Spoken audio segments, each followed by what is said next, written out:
चलो बच्चों, तो एटॉमिक स्ट्रक्चर में आज हम पढ़ेंगे wave nature of electromagnetic radiation. अब इलेक्ट्रोमैग्नेटिक रेडिएशन का एक्चुअली इसमें डुअल नेचर होता है बच्चों। इलेक्ट्रोमैग्नेटिक रेडिएशन जो होता है it has a dual nature. So the dual nature consist of wave nature as well as particle nature. तो इस बात को भी चलो मेंशन कर लेते हैं कि ये जो इलेक्ट्रोमैग्नेटिक रेडिएशन है इसमें डुअल नेचर होता है। इसमें बच्चों डुअल नेचर होता है,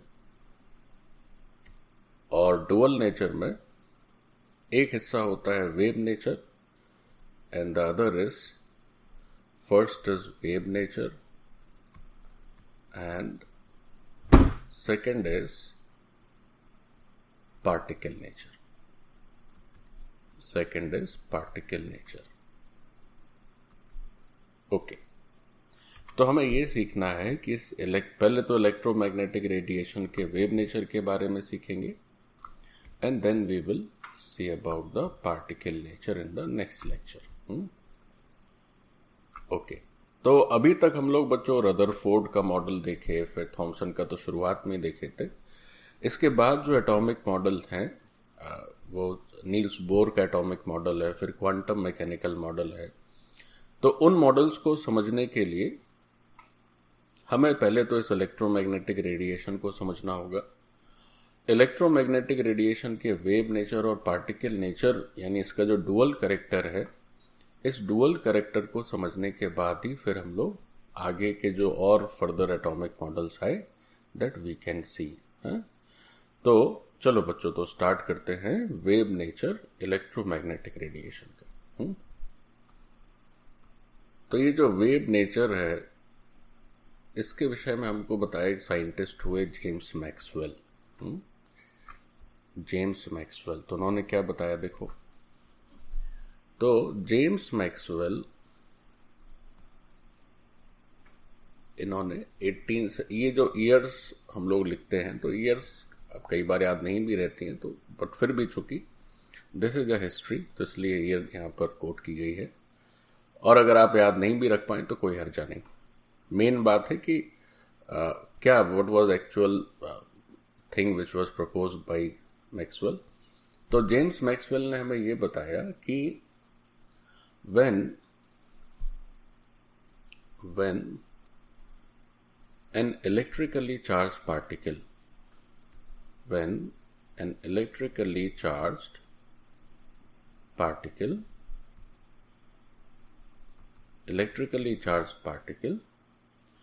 क्या होता है कि जब वो एक्सिलरेट होके मूव करता है ना, when an electrically charge particle moves under acceleration,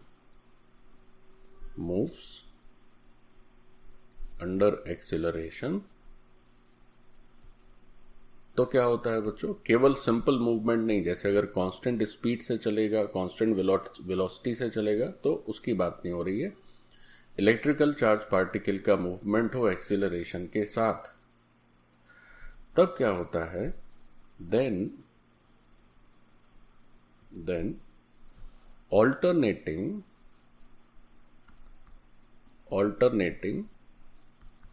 electrical and magnetic fields,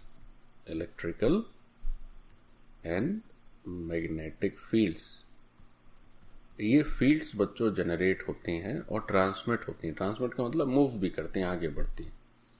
तो alternating electrical and magnetic fields are produced, अब इसको एक हम लोग फिगर से भी देखेंगे, एंड ट्रांसमिटेड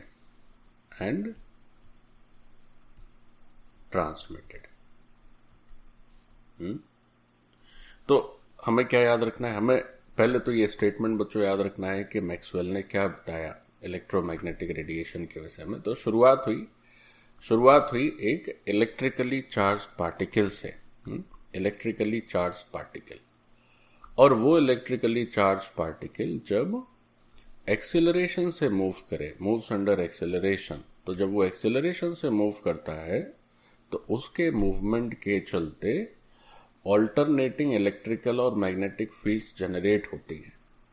और वो आगे बढ़ती हैं। ट्रांसमिट का मतलब है मूवमेंट, और वो आगे बढ़ती हैं। अच्छा, तो एक तो पहले तो ये बेसिक बात याद रखनी है।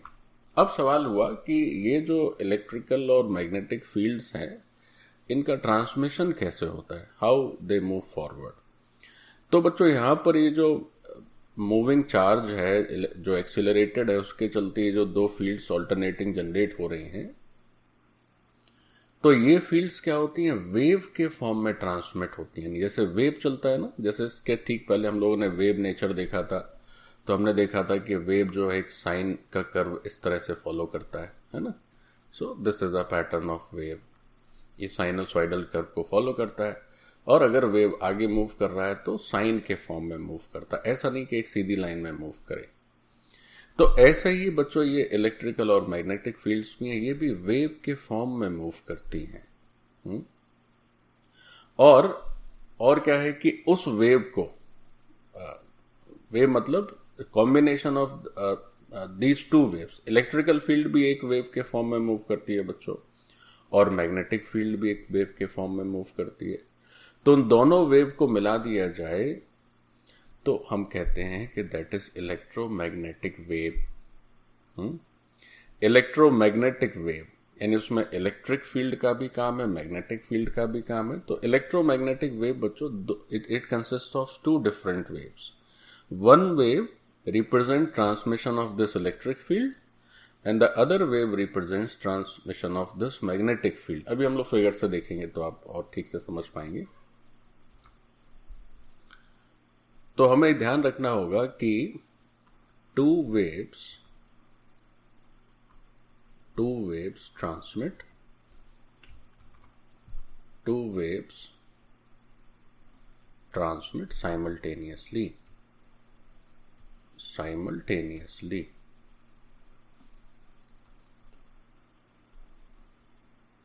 तो जो फर्स्ट वेव है वो रिप्रेजेंट करेगी आपकी इलेक्ट्रिक फील्ड को। किसी को भी फर्स्ट और किसी को भी सेकंड कह सकते हैं।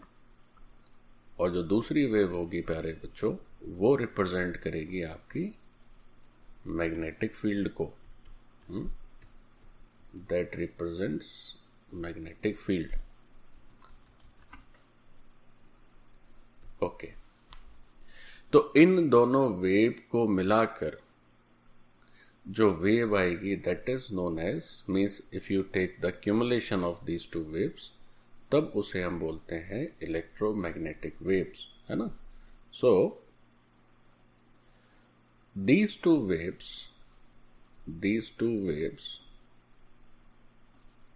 क्यूमुलेटिवली, एक साथ, क्यूमुलेटिवली, इनको मिलाकर पढ़ना है, इनको मिलाकर देखना है बच्चों। सो these two waves cumulatively are known as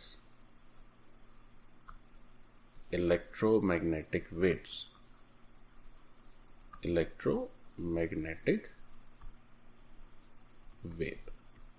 तो इसके नाम से स्पष्ट हो जाता है, जैसे कोई पूछे व्हाट इज इलेक्ट्रोमैग्नेटिक वेव, तो इसके नाम में सब कुछ छिपा हुआ है। तो आप कहेंगे ये सर ऐसा वेव है, ये भाई ऐसा वेव है जिसमें इलेक्ट्रिक फील्ड भी दिखे और मैग्नेटिक फील्ड भी दिखे।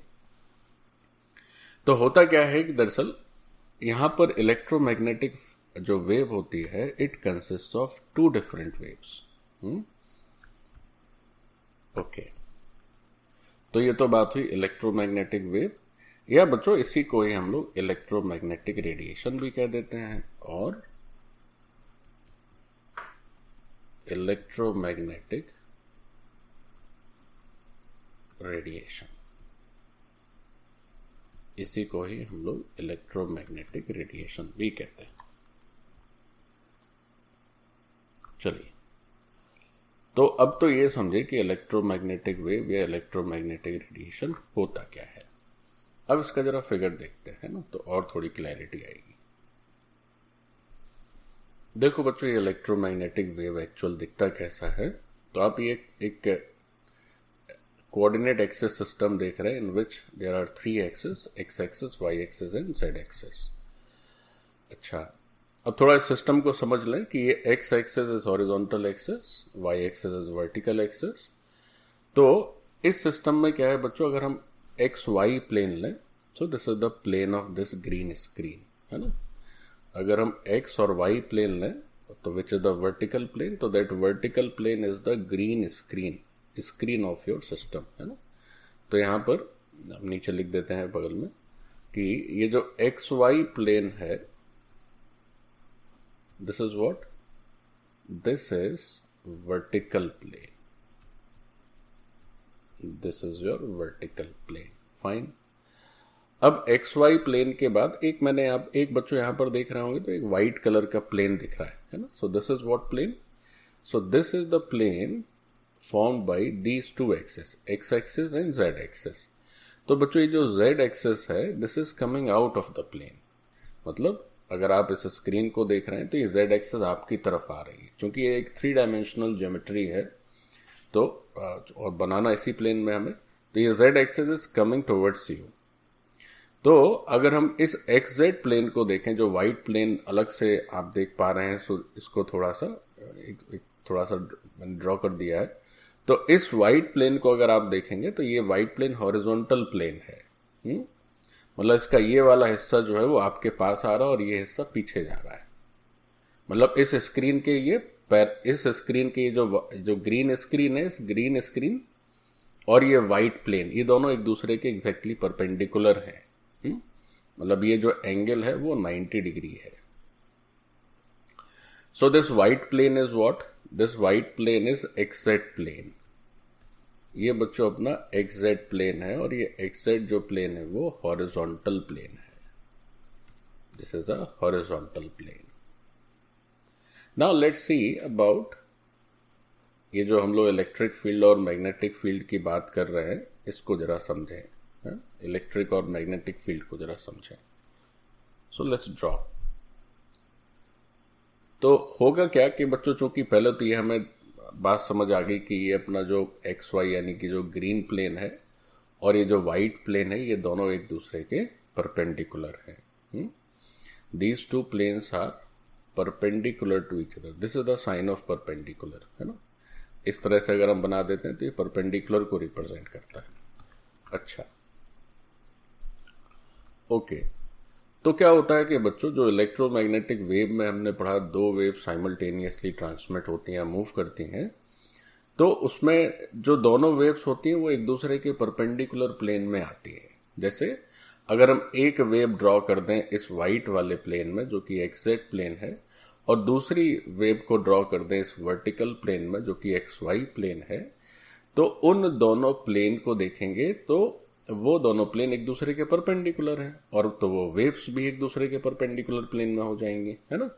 तो वही क्या होता है कि एक वेव रिप्रेजेंट करती है आपके इलेक्ट्रिक फील्ड को और एक वेव मैग्नेटिक फील्ड को। देखो बनाकर देखते हैं बच्चों, है ना। So okay, let's say this is the wave, this is the wave which is in the horizontal plane, ये जो ब्लू कलर का वेव है। अच्छा, फिर एक वेव अब हम बनाते हैं इस वर्टिकल प्लेन में।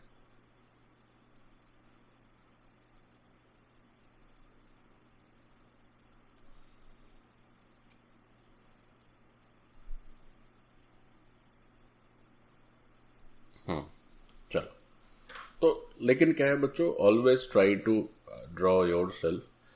केवल फोटो देख के जो है हमारा काम नहीं चलता है, क्योंकि we must practice these figures free hand. Okay, तो क्या हो गया बच्चों की ये दो वेव्स आपको नजर आ रही, 2 साइन जैसे कर्व, साइनोसॉइडल कर्व्स नजर आ रहे हैं। तो ये जो अपना रेड कलर का वेव है, दिस रेड वेव जो इस तरह से ड्रॉ किया हुआ है, ये वेव है बच्चों आपका किस प्लेन में, एक्स वाई प्लेन में, है ना। मतलब ये वर्टिकल वेव है, this is an X Y plane. और बच्चों ये जो ब्लू नजर आ रहा है, जो डार्क ब्लू नजर आ रहा है, वो डार्क ब्लू जो है वो आपका एक्स जेड प्लेन में है, that is an X Z plane, this dark blue. Okay, तो अब ये जो 2 वेव्स देख रहे हो, किसी को भी आप इलेक्ट्रिक फील्ड की लिए बोल सकते हैं। जैसे हमने ऐसे, अगर हम ऐसे कहें कि अपना जो रेड वाला वेव है, अगर ये रिप्रेजेंट करता है इलेक्ट्रिक फील्ड को, तो ये जो ब्लू वाला वेव है ये रिप्रेजेंट करेगा मैग्नेटिक फील्ड को। हाँ, अच्छा, तो एक तो ये समझना होगा कि plane of these two waves are perpendicular to each other. हाँ, ये बात समझ में आ गई सर, कि ये जो दोनों प्लेन है, ये वेव हमारा वर्टिकल प्लेन में है जो रेड वाला है, और ये जो ब्लू वाला है ये हमारा वेव हॉरिजॉन्टल प्लेन में है। अच्छा, तो एक बात तो ये समझ आ गई, फिगर से भी नजर आ रहा है। दूसरा ये हो गया कि इनका मूवमेंट, अगर इनका नेट ट्रांसमिशन देखें तो that transmission is towards x direction, positive x direction. मतलब ये जो मूव कर रही हैं वेव्स, तो ये कैसे मूव कर रही है, तो आगे ही बढ़ रही है ना, एक्स एक्सिस के अलॉन्ग बढ़ रही हैं। ओके, तो यहां पर हम लोग इसको लिख लेते हैं कि से this red is representing electric field. This red is representing electric field. तो इसको ये कह सकते हैं कि this is electric field component of this electromagnetic wave. तो इलेक्ट्रोमैग्नेटिक वेव, आप इस रेड और ब्लू को मिलाकर जो वेव देखेंगे, दैट इज इलेक्ट्रोमैग्नेटिक वेव। ये बड़ा स्पेशल वेव होता है, इसमें दो वेव्स चलती हैं एक साथ। तो ये हो गया इसका इलेक्ट्रिक फील्ड कंपोनेंट। और जो दूसरा वाला ब्लू है, this blue is it's magnetic field component. This is it's magnetic field component. ये ब्लू जो है वो इसका मैग्नेटिक फील्ड कंपोनेंट। और ये जो एक्स एक्सिस है, this is the direction of transmission, और you can say this is the direction of propagation. Propagation का मतलब भी होता है बच्चों आगे बढ़ना। So this is direction of propagation. Okay, अब बच्चों ये जो दो कंपोनेंट थे, एक इलेक्ट्रिक फील्ड एक मैग्नेटिक, यानी दो वेव्स जो थी, तो इनके बारे में एक दो छोटी छोटी बातें और भी हमें ध्यान रखनी चाहिए। तो पहली बात तो यही है, जो पहले भी सीखे, कि इनका जो वाइब्रेशन है वो दो म्यूचुअली परपेंडिकुलर प्लेन्स में होता है ना। सो या पहले एक काम ऐसा करते हैं कि चलो ठीक है, दीज टू वेव्स या टू कंपोनेंट्स लिख लेते हैं तो ज्यादा बढ़िया रहेगा। These two components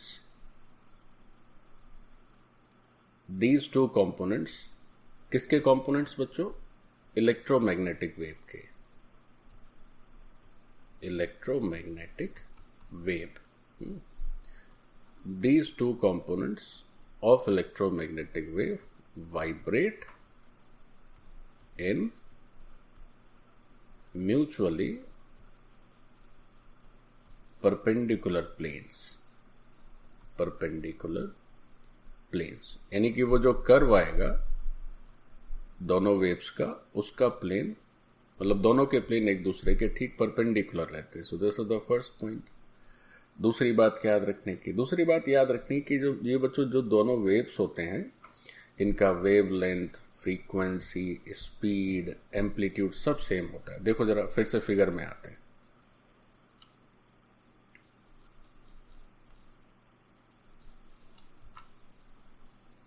तो two component waves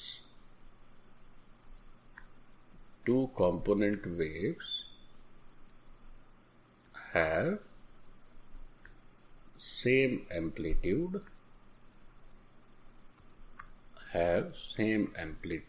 comma, wavelength, comma, speed, comma, frequency। मतलब एकदम आइडेंटिकल हैं। They are identical to each other.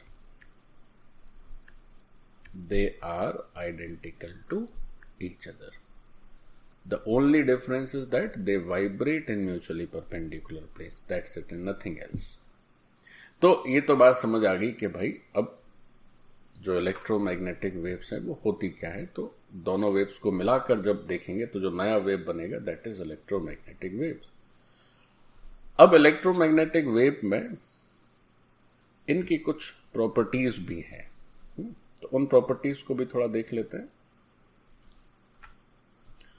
बच्चों एक बात और ध्यान में रखिए, जैसे अगर हम ये जो इलेक्ट्रिक फील्ड का कंपोनेंट है, तो इलेक्ट्रिक फील्ड का जो कंपोनेंट है वो कंपोनेंट है वर्टिकल प्लेन, है ना, मतलब ये वाला प्लेन है।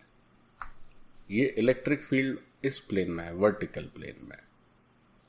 और अगर हम देखें ये जो आपका ये जो मैग्नेटिक फील्ड है, जो ब्लू कलर वाला प्लेन है, वो प्लेन क्या है दरअसल, तो वो ये वाला प्लेन है, ये जो हॉरिजॉन्टल प्लेन है ना, इस डायरेक्शन में।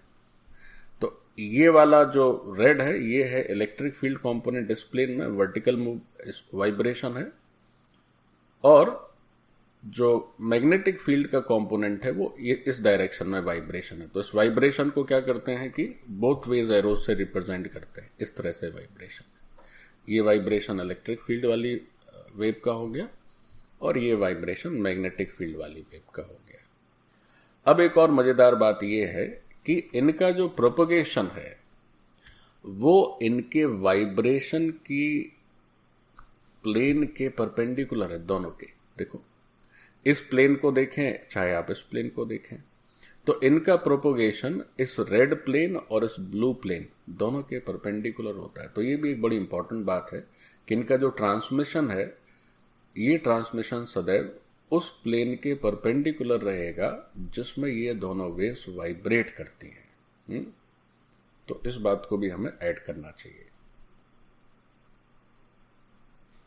डायरेक्शन ऑफ प्रोपगेशन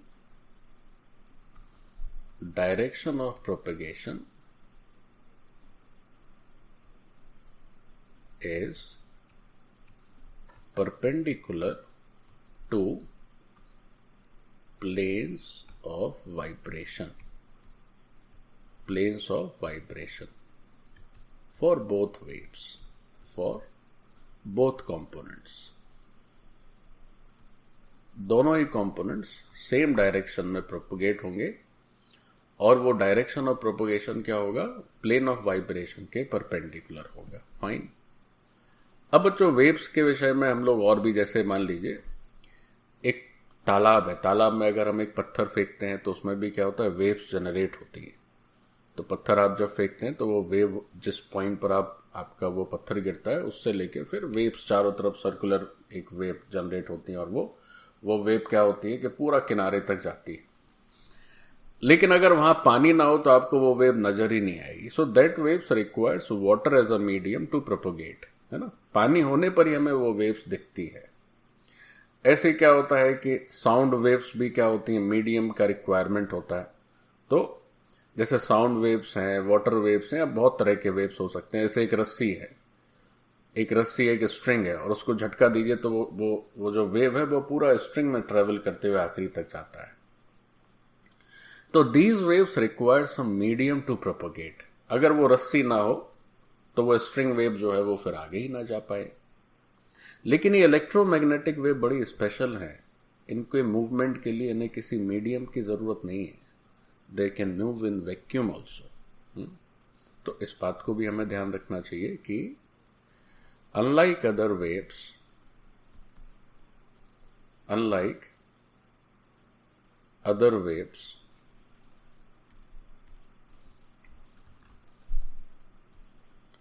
कॉमा ये जो इलेक्ट्रोमैग्नेटिक वेव्स हैं, केवल EM लिख देते हैं या इलेक्ट्रोमैग्नेटिक रेडिएशन कह लें, तो electromagnetic waves do not require any medium to propagate.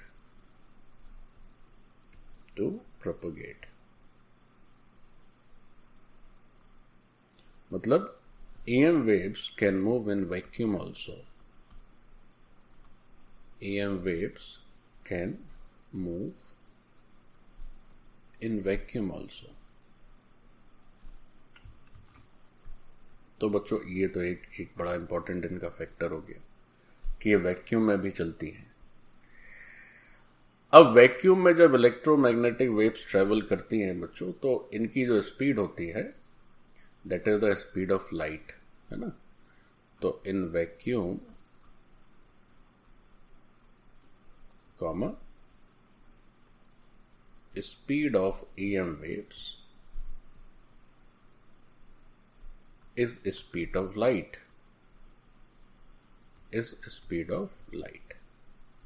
मतलब लगभग 3 × 10⁸ metre per second. So they travel with the speed of light. Okay. अब वैसे तो हम लोग वेव नेचर समझ ही गए हैं, इलेक्ट्रोमैग्नेटिक वेव्स जो कि वेव के फॉर्म में ही मूव होती हैं, लेकिन फिर भी एक वेव नेचर जो है उसका एक साइंटिफिक डेफिनेशन भी है। वेव नेचर का मतलब क्या है या वेव का मतलब क्या है ना। केवल पूछें कि what is a wave, how you define the wave, what is the wave. Wave क्या होता है बच्चों, एनर्जी ट्रांसफर होता है। एनर्जी ट्रांसफर होता है विदाउट ट्रांसफर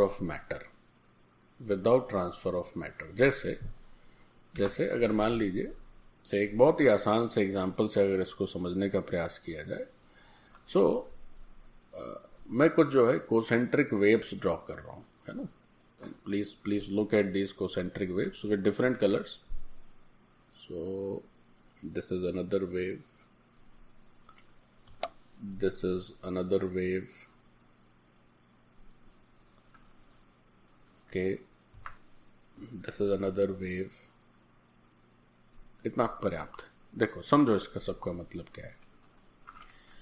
अगर इन सबको हम थोड़ा गौर से देखें तो ये क्या है बच्चों, से दिस इज योर स्टोन, जो ये एक तालाब है, मान लीजिए एक ठहरा हुआ पानी है, इसमें आपने बीच में एक पत्थर फेंका। क्या किया आपने, बीच में पत्थर फेंका। तो क्या होता है कि जैसे ही पानी में आप पत्थर फेंकते हैं तो क्या होता है कि उससे तरंगें उत्पन्न होती हैं, वेव्स उत्पन्न होती हैं। तो ये वेव्स जो है इस तरह से मूव करती हैं, इस डायरेक्शन में, किनारे की तरफ। और धीमे धीमे आप देखते होंगे, आपने ऑब्जर्व किया होगा कि वेव का जो साइज होता है दैट इज इंक्रीजिंग, है ना। वो साइज क्या होता है, बढ़ते चला जाता है। लेकिन जरा ये सोचे कि वेव तो आगे बढ़ रही है, तालाब के किनारे की तरफ जा रही है, लेकिन क्या वो तालाब का पानी कहीं मूव कर रहा है? आपने पत्थर फेंका, पत्थर जहां का था वहीं गिर गया। वो पानी जो तालाब का इस पोजीशन पर, जो आपको ये ग्रीन वाली पोजीशन दिख रही है, वो जो है पानी वहीं रहा। लेकिन पानी के जो उसके पार्टिकल्स हैं उनमें ये वेव ट्रांसफर हो रही है। पहले यहां पर जो पार्टिकल थे वहां पर आपको वेव दिखी, फिर जो इस यहां पर पार्टिकल थे, थोड़ा दूर पार्टिकल थे, वहां पर भी आपको वही वेव दिखती है। फिर थोड़ा और जो दूर होते हैं वहां पर भी वही वेव दिखती है। फिर जो एकदम किनारे में जो पानी रहता है उसमें भी वही वेव नजर आती है। तो तालाब का पानी तो वहां जहां का तहां है।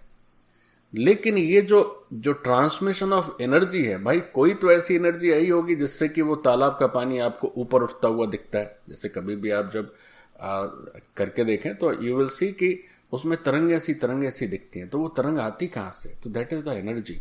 How that energy was produced? That energy was produced as you throw this particle into the water. So that is the reason of that energy. But that energy is moving towards the shore of that sea or whatever, कोई भी water body हो. So that energy is moving at the shore of that water body. But energy तो move कर रही है, लेकिन पानी तो जहां का तहां है। तो वेव क्या हुई? जैसे मान लीजिए एक रस्सी है ना, एक स्ट्रिंग है, और एक स्ट्रिंग मान लीजिए, एक स्ट्रिंग जो है से लेट मी शो यू। तो वेव का डेफिनेशन क्या होगा, तो उसको हम लोग समझने का प्रयास कर रहे हैं। So let me show you.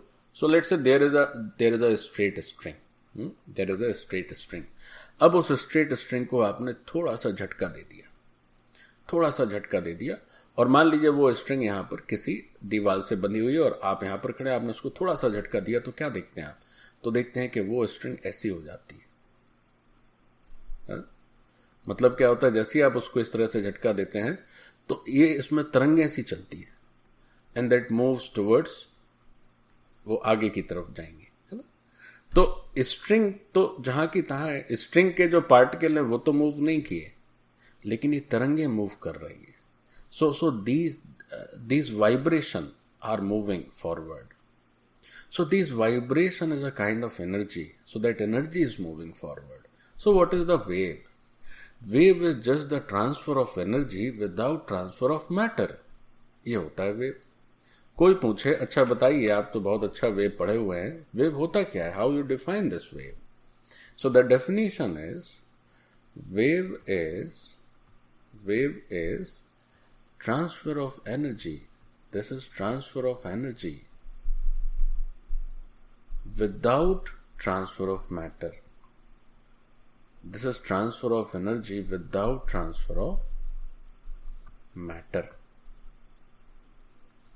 Matter मतलब कोई पार्टिकल ट्रांसफर नहीं होता है यहां पर.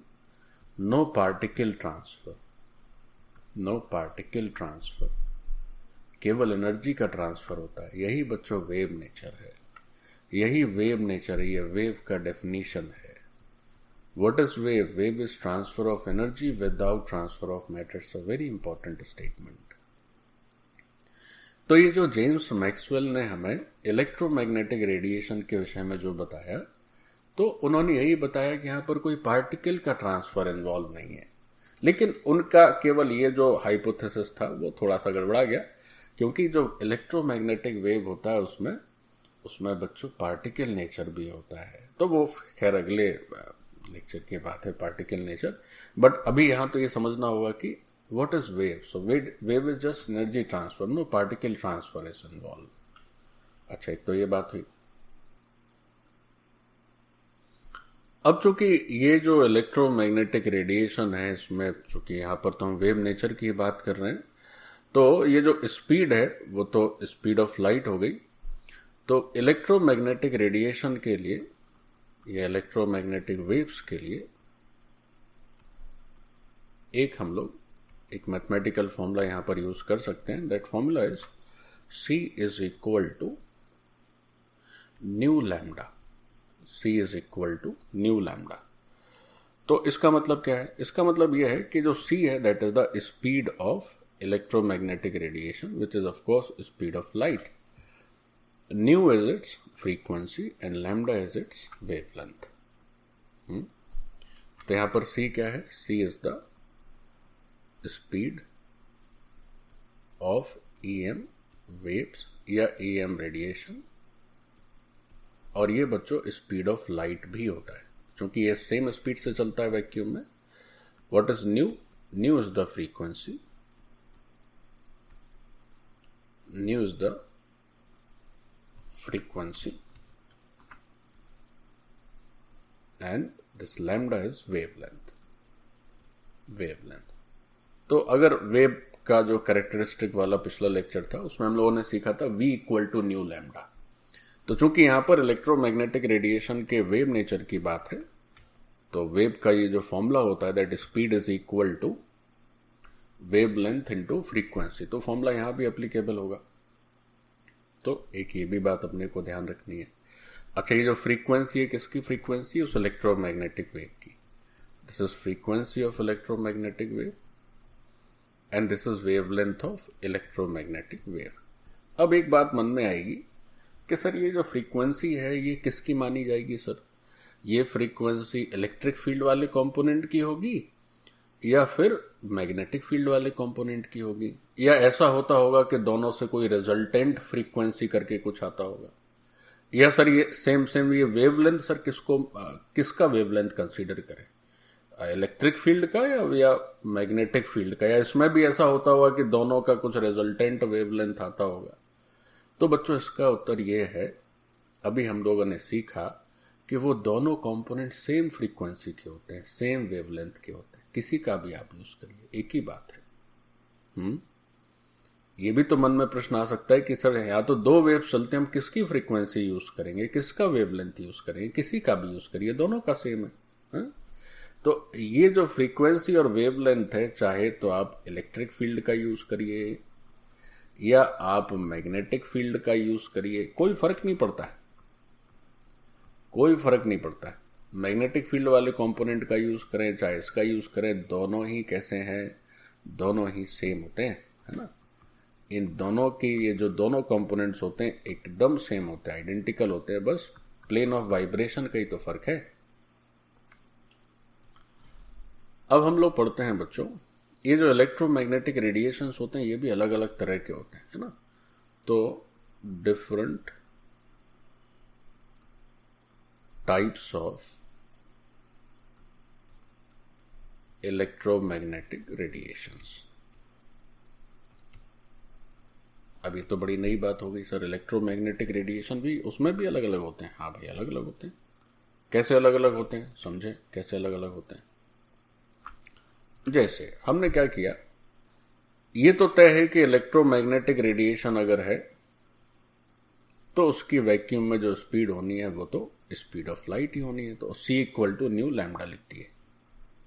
तो कैसा भी इलेक्ट्रोमैग्नेटिक रेडिएशन आए, कैसा भी इलेक्ट्रोमैग्नेटिक रेडिएशन आए, इसको तो हमेशा ही फॉलो करेगा। तो हर तरह के इलेक्ट्रोमैग्नेटिक रेडिएशन का स्पीड जो होगा वैक्यूम में, that is speed of light. अच्छा तो फिर सर फिर अलग अलग टाइप कैसे होता है। ऐसे होता है कि जो फ्रीक्वेंसी है, ये जो पैरामीटर है फ्रीक्वेंसी, और ये जो वेवलेंथ है ये आप चेंज करते हैं, है ना। क्या होता है, अलग अलग इलेक्ट्रोमैग्नेटिक रेडिएशंस जो है उनकी फ्रीक्वेंसी और वेवलेंथ अलग अलग हो जाता है। तो जैसे आपसे पूछा जाए कि अगर दो डिफरेंट इलेक्ट्रोमैग्नेटिक रेडिएशन है तो उनमें कौन कौन सी प्रॉपर्टीज अलग होंगी, तो आप कहेंगे सर एक तो फ्रीक्वेंसी अलग होगी और वेवलेंथ भी अलग होगा। लेकिन उन दोनों की अगर फ्रीक्वेंसी और वेवलेंथ का मल्टीप्लिकेशन हो तो both will produce the same answer, that is speed of light. लेकिन ये तो अलग हो ही सकते हैं। तो as this frequency and this wavelength changes, केवल एक भी चेंज होगा तो दूसरा अपने आप चेंज हो जाएगा। क्यों? क्योंकि दोनों के मल्टीप्लिकेशन को तो C ही होना है। तो if one changes, second will automatically adjust itself such that the multiplication is C। And what is C? C is nothing but 3 into 10 to the power 8 meter per second. Okay, so सबसे पहले तो हमें यह समझना होगा कि all types of electromagnetic radiations, all types of electromagnetic radiation move with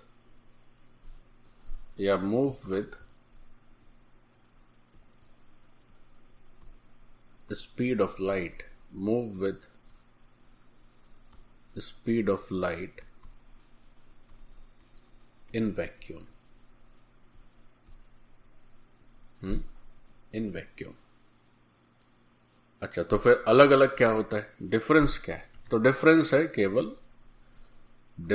केवल frequency और वेवलेंथ का। सो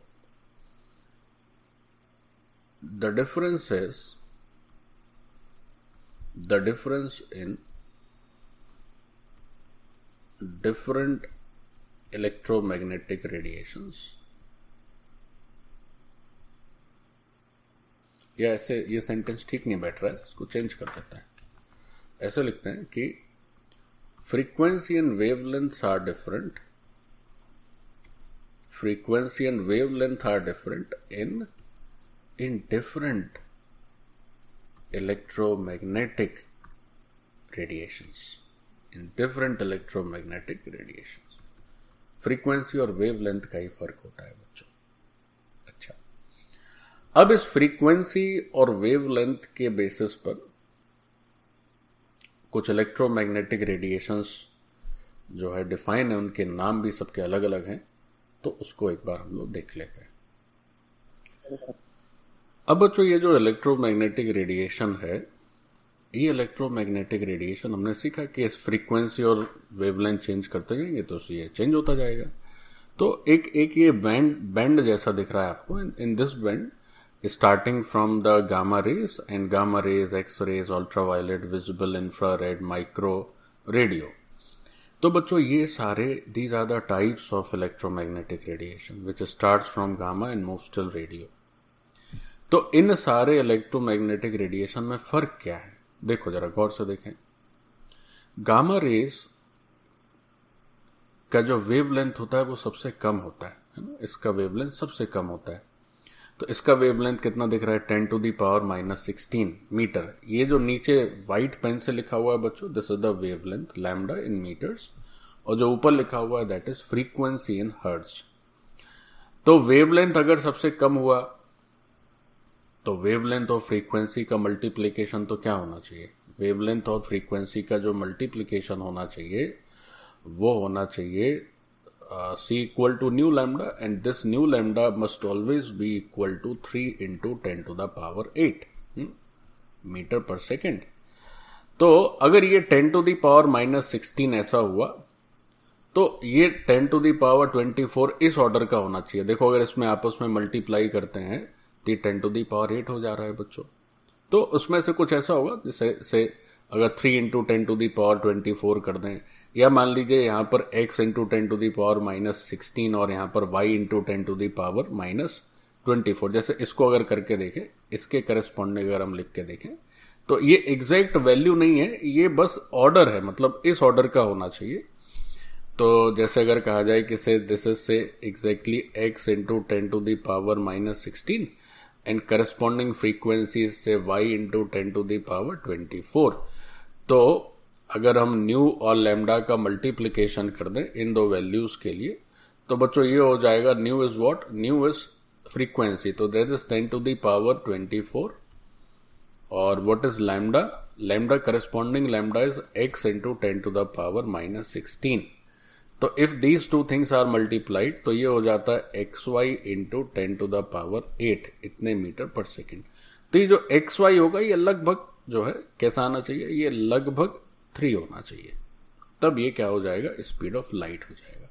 तो ये जो वैल्यू है that is almost similar to 3 into 10⁸ metre per second.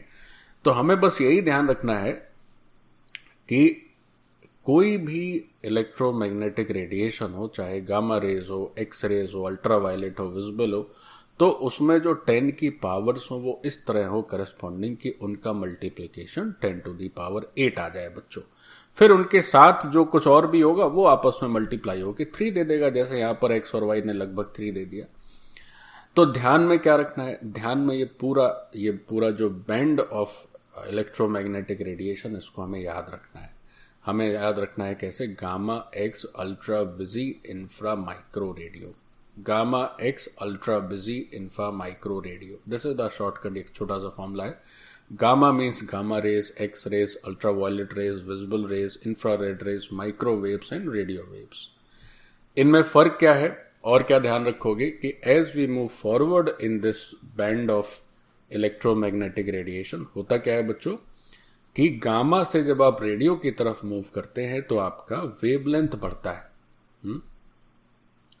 Wavelength बच्चों 10⁻⁻16 मीटर से कहां तक पहुंच गया, 10⁸ मीटर्स। तो अगर वेवलेंथ बढ़ रहा है, एक चीज आप बढ़ा रहे हैं, तो नेचुरली आपको फिर क्या करना होगा, आपको दूसरा जो कंपोनेंट है न्यू, उसको घटाना होगा। This is increasing, it means while moving forward in this band of electromagnetic radiation, आपका जो न्यू है, जो फ्रीक्वेंसी है, वो फ्रीक्वेंसी नेचुरली डिक्रीज होगी। तो देखो 10⁻24 से डिक्रीज होते होते 10⁻0 पर आ गई। मैंने ये 2-3 वैल्यू इसलिए दिखा दी। अब जैसे से this is of the order 10⁻0, तो 10⁻0 और 10⁸ को मल्टीप्लाई करोगे तो 10⁸ आएगा कि नहीं आएगा। फिर 10⁻2 और 10⁻6 को मल्टीप्लाई करोगे तो फिर 10⁸ आएगा। हमेशा आना ही है बच्चों। इस फ्रीक्वेंसी और इस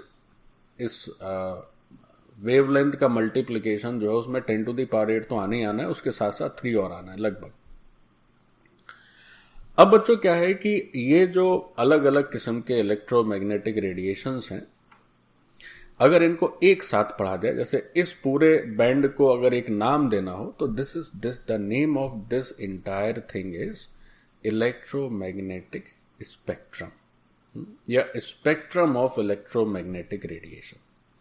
स्पेक्ट्रम क्या होता है, व्हाट इज स्पेक्ट्रम? स्पेक्ट्रम का मतलब होता है ग्रुप। स्पेक्ट्रम क्या हुआ? स्पेक्ट्रम हुआ group of something. So this is the group of electromagnetic radiation.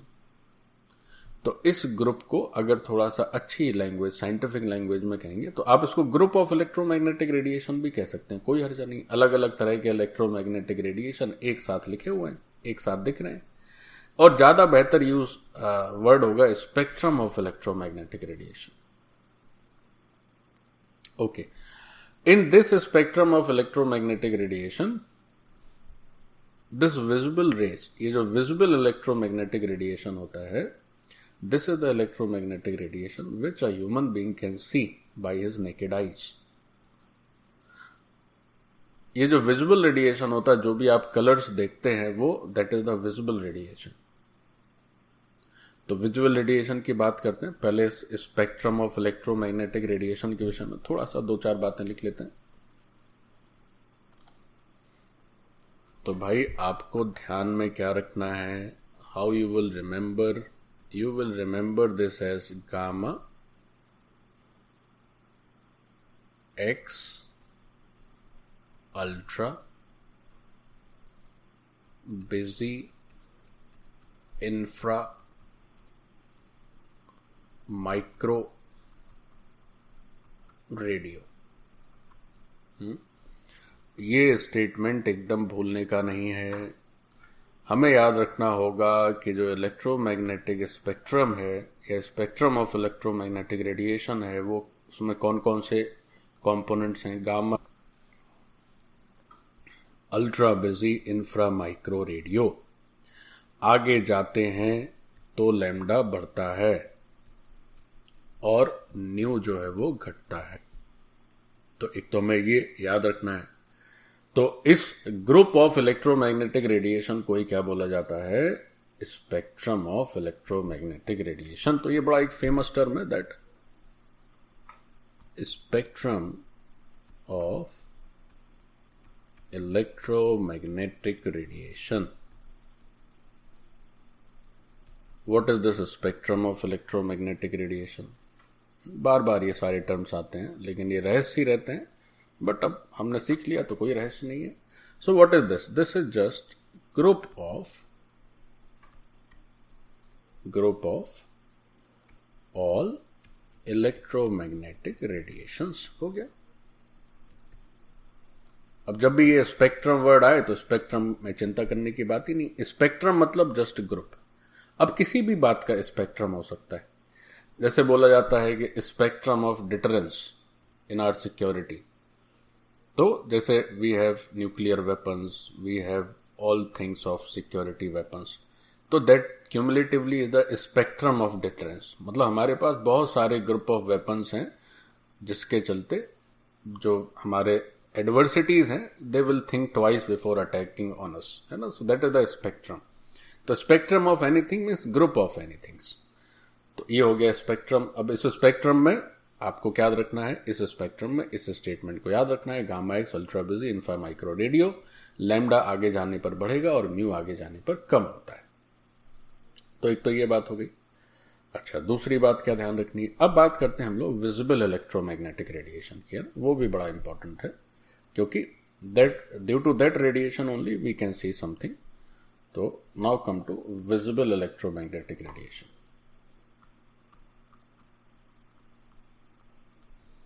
visible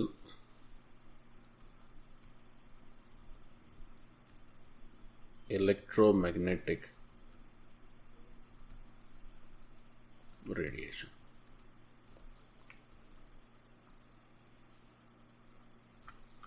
देखो बच्चों,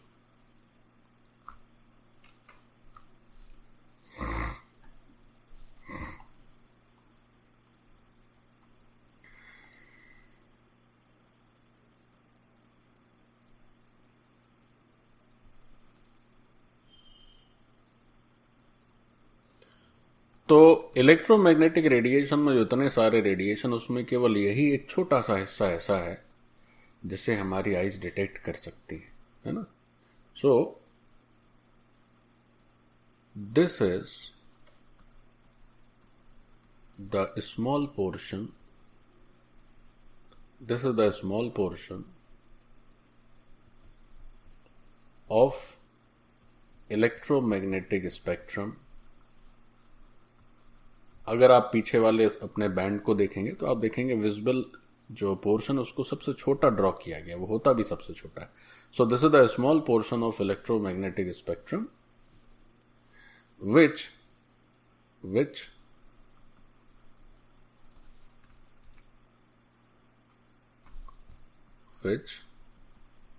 our eye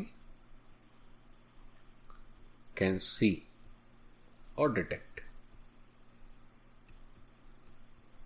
जो ऑर्डिनरी लाइट होती है, जो विजिबल लाइट होती है, वो दरअसल विजिबल इलेक्ट्रोमैग्नेटिक रेडिएशन भी होता है ना. तो this is also termed as ordinary light. जो भी हम देखते हैं बच्चों, वो इस विजिबल रेडिएशन में ही होता है, ऑर्डिनरी लाइट. ओके, अब ये जो विजिबल रेडिएशन है, इसका जो थिकनेस होता है बैंड में, इसका जो लगभग, इस विजिबल लाइट का थिकनेस तो बहुत कम ही हो गया. इसकी जो फ्रीक्वेंसी होती है वो लगभग 10⁻15 हर्ट्ज के आसपास होती है. So it's frequency is almost 10⁻15 hertz. लेकिन अब इसमें ये बात का ध्यान रखेंगे कि ये जो विजिबल रेडिएशन है, इसमें भी कलर्स तो अलग अलग होते हैं. हम अलग अलग कलर को परसीव कर पाते हैं. तो visible radiation corresponding to each different color again has a different frequency and different wavelength. Again has a different frequency and different wavelength. देखो क्या है. तो नेक्स्ट पेज में या इसी में लिख लेते हैं कि ये जो visible radiation है,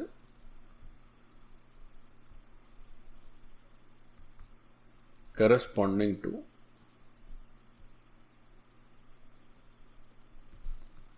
different color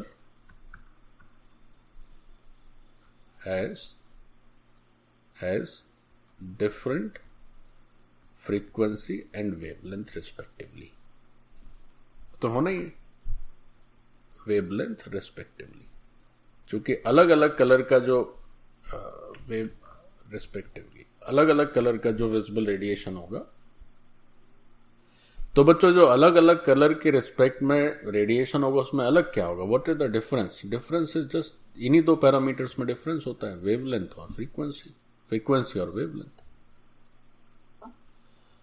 ओके, तो अपना ये बच्चों जो विजिबल रेडिएशन है, तो विजिबल रेडिएशन में जो डिफरेंट कलर्स हैं, they are violet, indigo, blue, green, yellow, orange and red. So हम लोग एक छोटा सा फॉर्मूला याद रखते हैं, विच इज विविग्योर, जो व्हाइट पेन से आप देख पा रहे हैं. तो ये विविग्योर हमें ये बताता है कि अपना जो विजिबल रेडिएशन है वो कितने तरह का हो सकता है. तो जो विजिबल रेडिएशन है वो टोटल 7 कलर्स को रिप्रेजेंट करता है. अब ये जो विविग्योर है, इस विविग्योर में भी चूंकि हर रेडिएशन एक अलग कलर को रिप्रेजेंट कर रहा है, तो ये वाला रेडिएशन इससे अलग है. हर रेडिएशन एक दूसरे से अलग है, तो अलग क्या है? तो अगेन वेवलेंथ में डिफरेंस है. तो जो विजिबल रेडिएशन है उसका जो वेवलेंथ होता है, आपको याद रखना है इस वैल्यू को, this is almost 3800 angstrom. Sometimes it is also written as 4000 angstrom से 7500 एंगस्ट्रॉम. एंगस्ट्रॉम क्या है? एंगस्ट्रॉम जो है वो डिस्टेंस का एक यूनिट है. देन 1 एंगस्ट्रॉम इज 10⁻⁻10 मीटर्स, है ना. 1 एंगस्ट्रॉम इज 10⁻⁻10 मीटर. समटाइम्स इसको 1 नैनोमीटर में भी, उसको नैनोमीटर में भी लिख देते हैं. तो what is 1 nanometre? 1 nanometre is 10⁻⁻9 metre. ठीक. तो अगर इस 3800 एंगस्ट्रॉम को मीटर में लिखेंगे, तो सॉरी नैनोमीटर में लिखेंगे, तो आप उसको 380 नैनोमीटर लिखेंगे और इसको आप 750 नैनोमीटर लिखेंगे. Small nm is the notation of nanometre. Okay, तो ये जो विजिबल रेडिएशन है, तो विजिबल रेडिएशन क्या होता है? गामा एक्स अल्ट्रा विजी. तो इसके ठीक पहले क्या होता है? Ultraviolet. फिर ये आएगा, और फिर उसके बाद जो स्पेक्ट्रम इलेक्ट्रोमैग्नेटिक रेडिएशन का अल्ट्रा बिजी इंफ्रा, इसके ठीक बाद आएगा इंफ्रारेड रेडिएशन। तो ये बीच में पाया जाता है। तो अल्ट्रा वायलेट से ठीक सटा हुआ होता है बच्चों वायलेट, और इंफ्रारेड से ठीक बगल में होता है रेड। इसलिए रेड के बाद आया इंफ्रारेड, और वायलेट के पहले आया अल्ट्रा वायलेट।